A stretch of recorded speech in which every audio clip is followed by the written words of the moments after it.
Have you ever heard of wampum? If you have, let me know in the comments what you think wampum is. In this video today, I'm going to talk about what wampum actually is.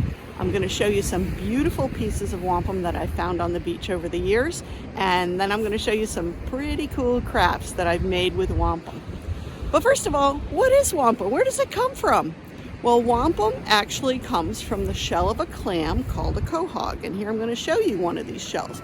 These are also known as Western North Atlantic clams, and you can see on the back it's pretty white, but on the front it's this beautiful purple that we're looking for. So when I'm looking for wampum on the beach, I'm looking for this color purple. Not so much, I mean, there's plenty of white pieces of clams on the beach, but I really look for this purple part and some beautiful pattern. It's, you can see that a little bit here, but I'll show you some more later. Here's a bigger edge of a clam, and you can see it's white on the other side, but there's a lot more purple on the edge of this clam. And I have a few more pieces. As I said, I'm going to show you some of my pretty pieces inside. Interesting fun fact about quahogs. If they are not eaten by predators, and their predators could be moon snails, I have a video about that you can check out if you like, or skates, you know, those kind of flat sea creatures like stingrays. I guess they are predators for quahogs. Or humans. Humans like to eat them too. If they're not eaten by predators, they can live up to 40 years. I never thought about how long a clam lives.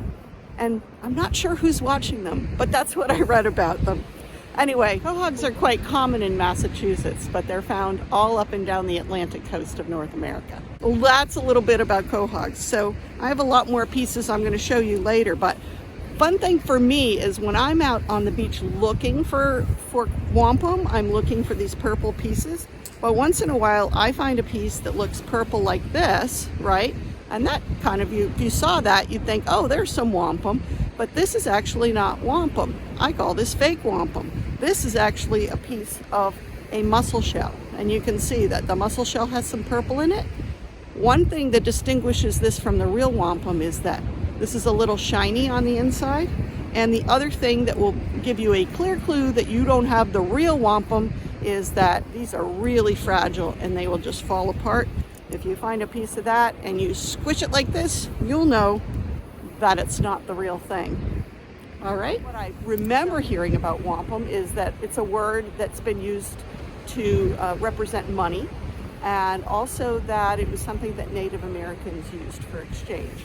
And according to what I've read, that actually is true, that the Native Americans would use pieces of wampum like this and make beads out of them. And they used them really for symbolic purposes. They used them for ceremonial purposes. From what I've read, they didn't really have this idea of exchange, you know, buying and selling, but they would give it as gifts. But we'll talk more about that later. So let's go look at some pieces of wampum. So here's some of the pieces of wampum that I've found over the years. And you can see some of them there are a few complete shells. I don't really have any that have a lot of purple in them. These are more pinky, but you can see that they've got this beautiful little area that's very, a little bit patterned by the side. And what's cool is when you find a piece that kind of includes that area, and I'll show you a few of those. This is another one. This has a little bit more color, so you can see that area that I'm talking about that has a little bit of pattern on it there. Yeah, really nice. Now, these are very light purple. I don't know if they're darker purple inside. I'm not going to break them open to see. But generally what we're finding as wampum are pieces of shells that have been broken and kind of smoothed out by the ocean. And so I'm really not sure whether it's more purple or inside, or they're just varieties of these shells that have a different amount of purple. Here you can see one. Here's an edge piece that kind of has more purple all the way along. And here's an edge piece. This is really pretty. This has a pretty deep purple to it. And it's completely white on the other side. So it's interesting. Some of them are completely white on the other side, but maybe that's because they haven't been worn down as much, because you'll see that some of these others here, they actually have purple on the other side. And maybe that's because they got worn down by the sand more. But you can see that beautiful pattern that this one has. And this is a pretty deep purple one. They're not all that purple. But this one, yeah, is pretty nice. So let's see, I'll show you a few others here. And you can see they're just so appealing. I really enjoy them. And it's funny because people who see me on the beach, they know I collect wampum, and sometimes they'll come and bring me some pieces, and sometimes it's the real wampum and sometimes it's the fake wampum, but I appreciate the effort in any case. This is another very deep purple one. Look at that. And how beautiful is that on the side? And sometimes when I'm making a craft, I really can't decide which side I want to have facing forward, you know, facing toward the front. This is kind of a big chunk, but it's got that beautiful wavy pattern. And I love that the beach has waves, and even the wampum has waves in it. Very, very cool. This one is a pretty dark one. This is a very interesting pattern. You don't see too many that have kind of divergent patterns. This is a little wave this way, and then there's kind of something that goes that way, but really, really pretty and really purple on both sides. So it would make great jewelry.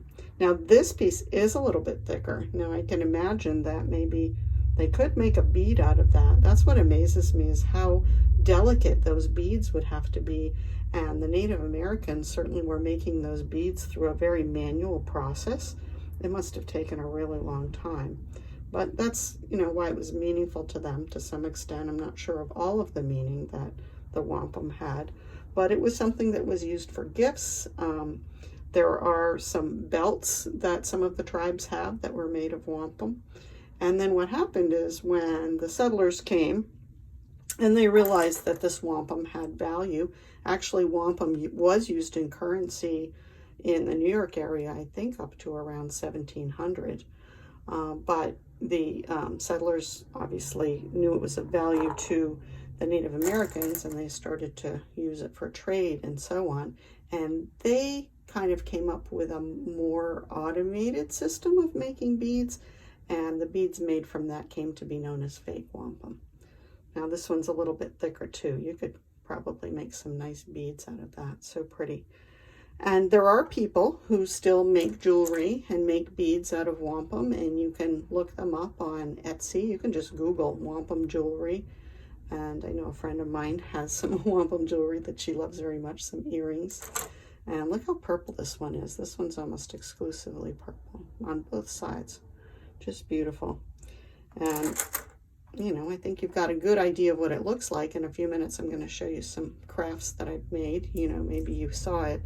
The most special one in the thumbnail for this video.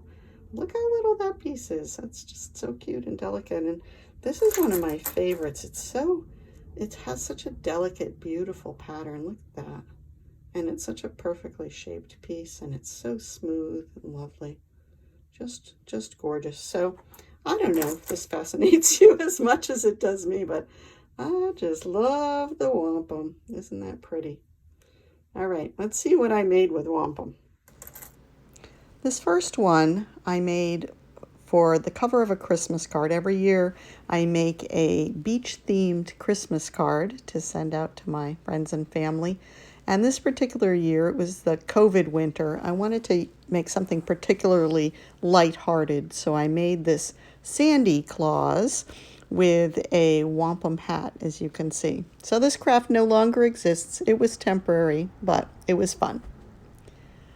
A few years ago, I participated in the Coastal Christmas Craft Fair that has taken place in the past at the Blue Ocean in Salisbury, Massachusetts. And I made these wampum hearts in shadow boxes. So you can see, because of the variety of patterns on the wampum, all the designs look different, all the hearts look different. So that was really fun. I enjoyed making those, and I don't have those anymore either. And this is my kind of the crown jewel of my wampum crafts. One year I got inspired to make this dove out of wampum. And you can see I used a lot of edge pieces on the belly. There's all these different pattern ones on the tail. This took quite a while to make, but I really loved how it turned out. I loved how the wings really looked like they were in motion, particularly because of the pattern of the wampum on them. And on the head, you can see I used a shell for the eye there, but that's really my favorite craft that I've made with wampum. I wonder if I'll make one again.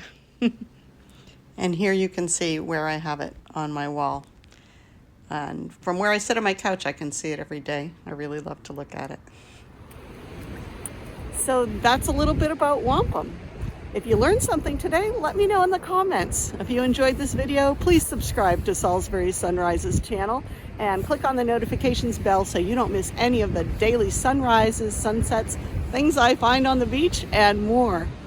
Thank you for watching, and I hope the next time you're on YouTube, you'll come back to Salisbury Sunrises. Have a great day.